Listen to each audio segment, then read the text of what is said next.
Bismillahirrahmanirrahim. Sahabat ada pemikiran untuk mengajarkan tentang seks kepada generasi muda khususnya anak sekolah. Jangankan mempelajari seks ya di sekolah. Baru mendengar saja untuk urusan-urusan seperti itu sangat sensitif.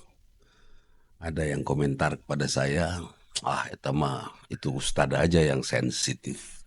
Enggak, karena urusan seks itu sudah naluri, tidak usah diajarkan, sudah paham dengan sendirinya. Seperti kucing juga tidak belajar seks edukasi, tapi anaknya 4. Gitu.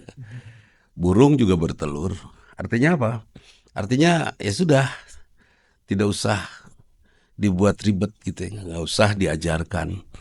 Justru saya menginginkan karena hubungan seks adalah urusan ibadah, yang kalau dilepas dari ibadah maka urusannya jadi hawa nafsu.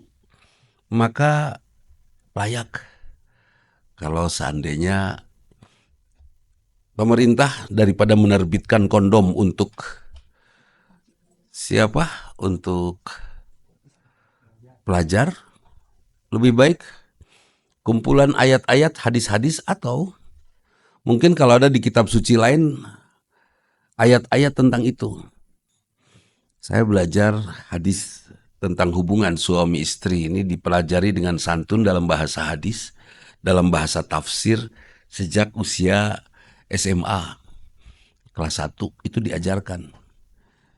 Ya, kalau sekedar diajarkan dalam bentuk narasi yang tidak ada teks hadisnya atau teks ayat-ayat kitab sucinya, baik dari Bible, Taurat, dari Zabur, dari Tripitaka, Weda, silakan saja kalau ada. Semua agama.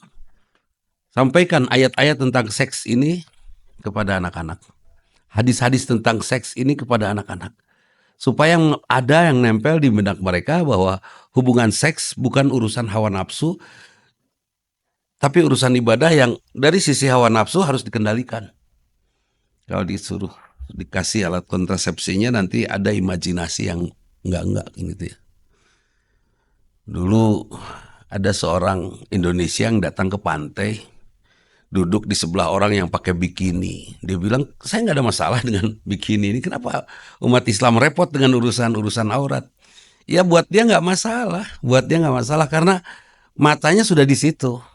Buat kita tetap harus jadi masalah. Anak-anak muda di sini, insya Allah, kalau melihat aurat sudah tidak ada masalah, itu dipertanyakan kenormalannya kan itu. Harus masalah.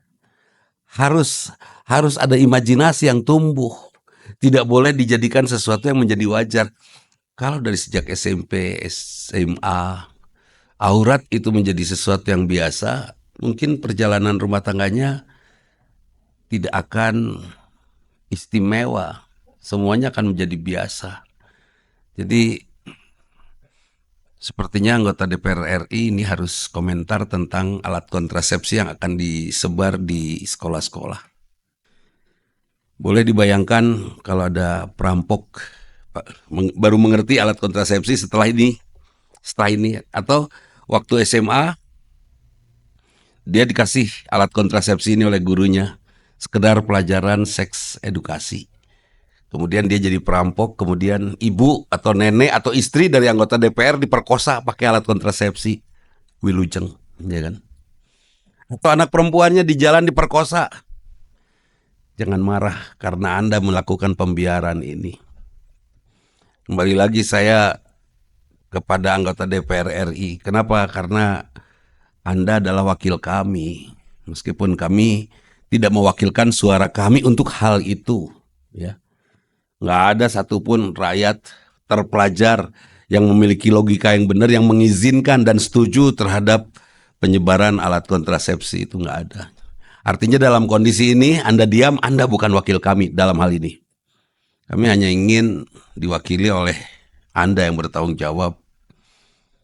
Tapi memang repot sih, yang dipilih dari partai ini, yang menang partai itu, akhirnya partai ini gabung dengan partai itu, ujungnya saya milih siapa, kan gitu ya, nggak karuan.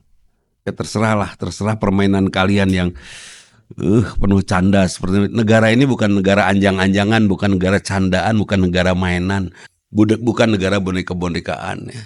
Ini titip untuk saya tidak menyalahkan ya siapapun yang berinisiatif untuk membagikan alat kontrasepsi di mana di sekolah, tidak, silahkan saja. Itu kan satu orang, satu kepala ya. Yang saya salahkan kalau udah ada 300 kepala membiarkannya. Berarti ada apa dengan kepala Anda semua, wahai yang mengaku wakil kami, wakil rakyat. Ada apa dengan kepalanya? Isinya apa dengan kepala kalian? Maaf, terasanya mungkin tidak sopan. Seperti tidak sopannya kalian membiarkan anak-anak kami, cucu-cucu kami rusak. Itu sangat tidak sopan. Itu lebih teroris daripada teroris. Karena kami diteror oleh rasa khawatir 20-30 tahun yang akan datang akan jadi apa negeri ini. Itu. Belum lagi kurikulum ya, sekarang kurikulum yang sekarang ini rada acak-acakan bicaranya, kurikulum merdeka. Orang yang suka gitar kan nggak perlu pelajaran sejarah. Tapi suatu saat dia punya masalah, dia harus tahu tentang sejarah kan itu ya. Orang yang suka badminton nggak perlu dia pelajaran geografi, tapi ada saat bikin rumah dia harus berhitung urusan geografinya kan itu. Kalau buat saya semua ilmu itu harus kita tahu, harus diketahui anak-anak, dan ketika anak-anak tahu semua ilmu, suatu saat dia punya ilmu itu ya, suatu saat dia harus mengambil keputusan, dia mengambil kesimpulan dari kumpulan ilmu itu untuk menatap satu masalah, kemudian diambil langkah. Dan saya ingat sekali nasihat banyak leluhur saya khususnya, ingin sukses, ingin tentram hidup, muliakan guru dan muliakan ibu. Saya ingat sekali itu, insya Allah. Nah mungkin dengan kurikulum ini guru tidak termuliakan. Karena seorang anak yang suka sepak bola, saya nggak perlu matematika. Udah pelajaran matematika dia tidur. Lagi pula nanti ada pelajaran, ada aturan yang nilai 20 juga naik kelas kok. Ya, lulus kan selesai sekolahnya. Waduh, saya tidak ngerti ini. Apakah yang merancang kurikulum ini orang-orang sekolah atau enggak? Atau anak-anak yang sekolahnya, atau orang-orang yang dulunya homeschooling. Ya homeschooling nggak tahu sekolah. Saya nggak ngerti. Atau saya terlalu bodoh untuk memahami ini. Tapi yang jelas ketika anak-anak kita digiring ke SMK saja saya agak protes. Apakah bangsa ini mencetak anak-anak yang akan menjadi karyawan pabrik gitu loh. Ya kan? Yang jadi karyawan orang lain, tidak menjadi pengusaha sendiri. Nah, itu mah anak-anaknya aja yang bodoh. Itu realita. Ya. Oke, itu gagal. Sekarang pakai kurikulum yang kembali lagi guru terhinakan. Belum lagi apa sih, ada dewan sekolah apa yang orang tua murid kumpul teh? Hah? Komite sekolah. Ya semua diputuskan oleh komite sekolah, guru-guru hanya bengong aja. Nggak tahu apa gunanya guru. Saya sebagai guru agak sedikit mantan guru, agak sedikit terenyuh dengan kondisi sekarang ini. Masya Allah. Saya khawatir anak-anak kita kehilangan barokah dan anak-anak kita kehilangan kesempatan untuk maju. Kalau maju itu syaratnya hormat ibu, hormat guru. Karena guru tidak akan dihormat. Nanti udah, kenapa kamu nggak ikut pelajaran? Ikut kok. Saya tidur di kelas karena saya nggak suka pelajaran itu. Saya sukanya gitar. Ya silahkan saja.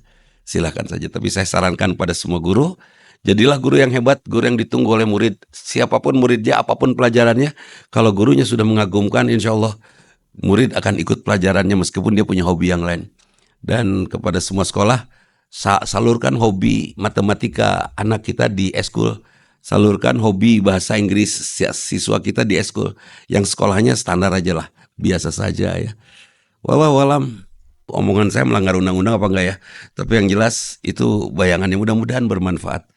Di sekolah jangan ada alat kontrasepsi. Ganti alat kontrasepsi dengan hadis-hadis, ayat-ayat Quran tentang hubungan seks ini. Jangan hanya Quran, kalau perlu dari Tripitaka, dari Weda, dari Taurat, dari Injil, silahkan. Ya kalau ada tolong bukukan. Bagaimana sih hubungan seks menurut agama-agama itu. Sehingga anak-anak tahu. Itu saja, sekian. Assalamualaikum warahmatullahi wabarakatuh. Bismillahirrahmanirrahim. Hiji mangsa aya aki-aki nu keur melak tangkap